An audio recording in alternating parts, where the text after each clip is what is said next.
Baik pemirsa, setelah melewati 2 tahapan dalam proses sidang isbat, kemudian kita sudah sampai pada tahapan terakhir, tadi tahapan ketiga, di mana Menteri Agama Republik Indonesia Yakut Khalil Qomas sudah mengumumkan apa hasil sidang isbat. Ternyata Sabtu 22 April ini merupakan 1 Syawal 1444 Hijriah dan juga merupakan Hari Raya Idul Fitri. Saya sampaikan juga kepada Anda, ini keterangan yang juga disampaikan oleh Menteri Agama. Hasil laporan dari pantauan 123 titik untuk bisa memantau hilal, ini ada dalam kurun ataupun juga rentang angka hilal ini.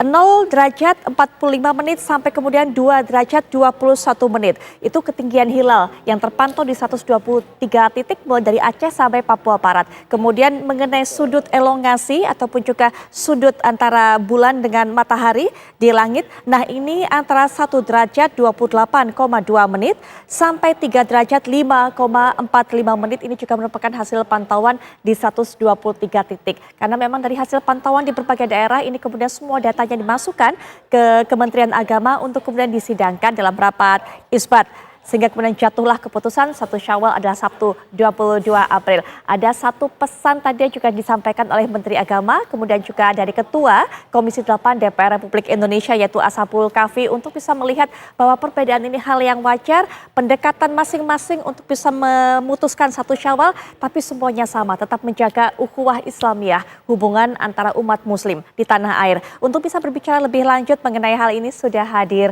di samping saya Ustadz Syahroni Mardani. Assalamualaikum warahmatullahi wabarakatuh. Waalaikumsalam. Selamat malam Ustadz. Selamat malam. Baik, hari yang berbahagia juga tiba, antara sedih dan berbahagia. Sedih karena kita meninggalkan Ramadan, begitu kan? Sangat rindu kita pada Ramadan ini. Tapi kemudian kita sampai kepada Syawal, Hari Raya Idul Fitri. Nah Ustadz, kalau kita juga tekankan tadi, sudah ada pesan dari Pak Menteri atau Menteri Agama bahwa jangan sampai kemudian perbedaan ini ditonjolkan. Tapi yang ditekankan adalah masalah toleransi dan pengertian. Ada yang berlebaran Jumat esok, ada yang berlebaran juga di hari Sabtu, Ustadz. Baik, bismillahirrahmanirrahim. Betul sekali tadi ada kalimat yang menarik dari Pak Menteri. Bahwa bagi yang mungkin memiliki pendapat bahwa jatuhnya hari raya besok, hari Jumat, hendaklah tidak menonjolkan perbedaan. Dan sebenarnya kan semangat Ramadan itu semangat persatuan. Kalau kita lihat ayatnya di Quran, karena Allah berfirman, wahai orang yang beriman diwajibkan kepadamu berpuasa. Itu kalau dalam bahasa Arab kutiba alaikum, kum itu antum, artinya perintahnya kepada komunitas, bukan kepada individu. Bahkan Allah mengatakan sebagaimana diwajibkan kepada orang yang sebelum kamu. Bahwa ibadah puasa ini ibadah komunitas, bukan ibadah individu. Maka Nabi Muhammad mengatakan berpuasalah dengan melihat bulan dan juga berlebaranlah dengan melihatnya. Jadi semangat persatuan, kesatuan itu menjadi hal yang memang semangat utama di Ramadan. Begini Mbak Putri, kan kalau kita pikir puasa itu berat, betul nggak? Betul.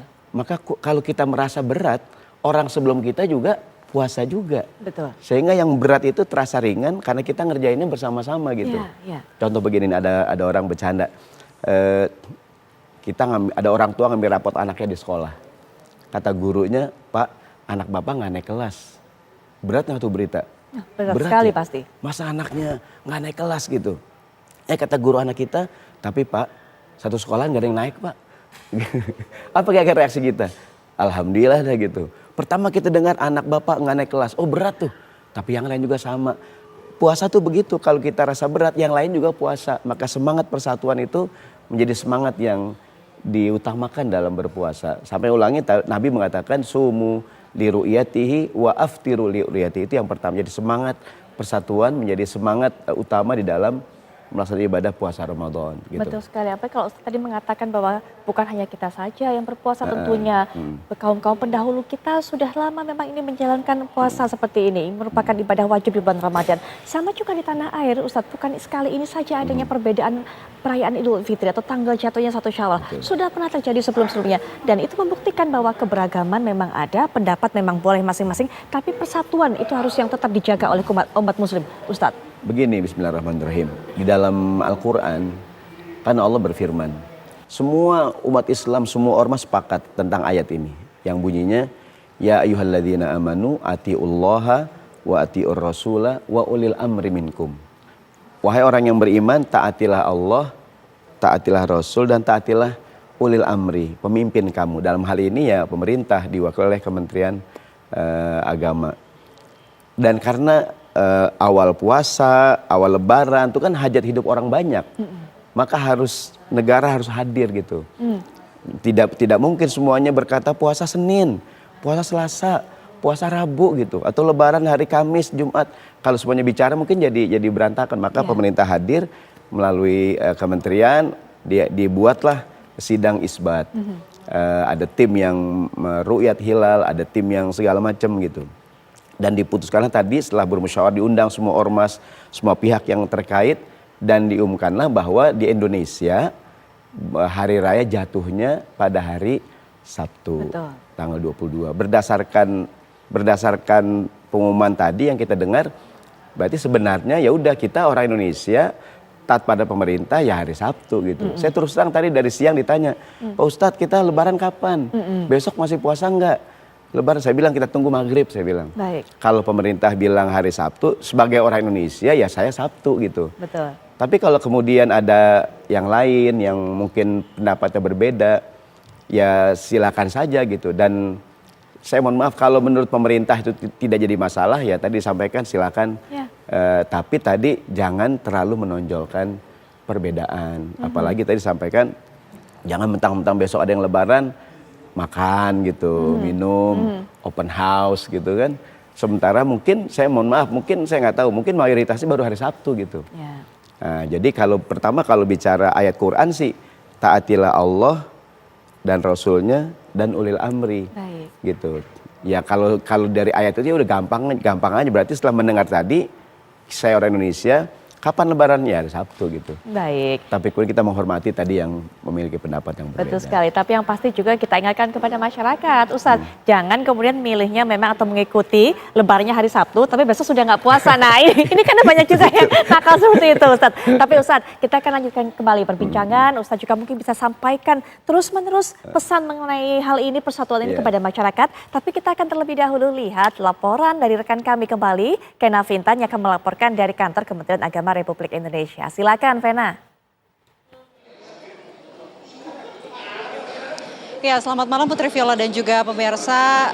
Tadi beberapa menit lalu secara resmi pemerintah melalui Menteri Agama telah mengumumkan 1 Syawal 1444 Hijriah atau Hari Raya Idul Fitri dijatuh pada hari Sabtu 22 April 2023. Hal ini diputuskan oleh pemerintah. Tadi Menteri Agama menyampaikannya dalam konferensi pers bersama dengan Ketua Komisi 8 DPR RI setelah azan maghrib menggelar sidang isbat, dan juga sebelumnya telah menggelar pemaparan posisi hilal dari 123 titik pemantauan hilal yang tersebar di seluruh Indonesia. Di mana tadi kalau terlihat dalam pemaparan sidang isbat ini hasilnya di bawah dari standar yang memang telah digunakan oleh Menteri Agama ataupun negara Indonesia dan juga negara-negara ASEAN yang lainnya yang tergabung dalam perkumpulan Menteri Agama Brunei Darussalam, Malaysia, Indonesia dan juga Singapura yang memiliki standar ketinggian hilal yakni 3 derajat dengan sudut elongasi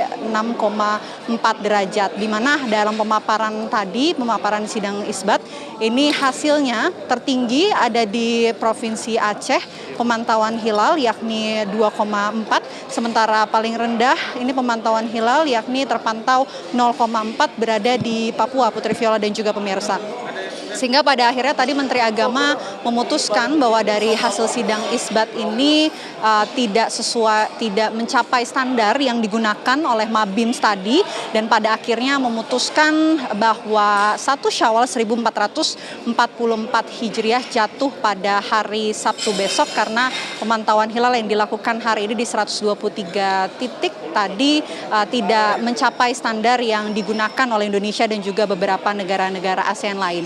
Di mana tadi Menteri Agama maupun Ketua Komisi 8 DPR RI, Putri Viola dan juga pemirsa, menyampaikan bahwa perbedaan hasil penetapan 1 Syawal dibandingkan dengan Muhammadiyah ataupun lainnya diharapkan tidak menjadi hambatan, dan juga harusnya perbedaan ini tidak kemudian diperdebatkan oleh masyarakat atau beberapa pihak lainnya. Dan Putri Viola dan juga pemirsa, kalau bisa kami informasikan tadi hari ini sidang isbat sudah digelar, dihadiri langsung oleh pimpinan Majelis Ulama Indonesia, kemudian juga Menteri Agama dan juga beberapa pihak lainnya, sehingga kita telah diputuskan bahwa 1 Syawal ini jatuh pada hari Sabtu 22 April 2023 besok. Putri Viola. Vena Kinta, terima kasih untuk informasi yang sudah Anda sampaikan. Ustadz, kita tentunya sepakat dengan apa dikatakan oleh Menteri Agama, termasuk juga tadi pesan yang disampaikan oleh Ketua Komisi 8 DPR, bahwa adanya perbedaan ini jangan ditonjolkan, kemudian tidak usah diperdebatkan. Nah, ini kita juga jangan sampai kemudian masyarakat yang menyaksikan acara hari ini, menyaksikan dari pengumuman tadi sidang isbat, merasa bahwa pandangan saya, pendekatan dilakukan saya untuk bisa melihat hilal, untuk bisa menentukan 1 Syawal, ini yang paling benar. Jangan sampai seperti itu. Nanti mungkin Ustadz bisa berikan pesannya juga kepada masyarakat, tapi setelah jeda berikut ini ya Ustadz ya, kita akan rehat sejenak, kami akan segera kembali sesaat lagi.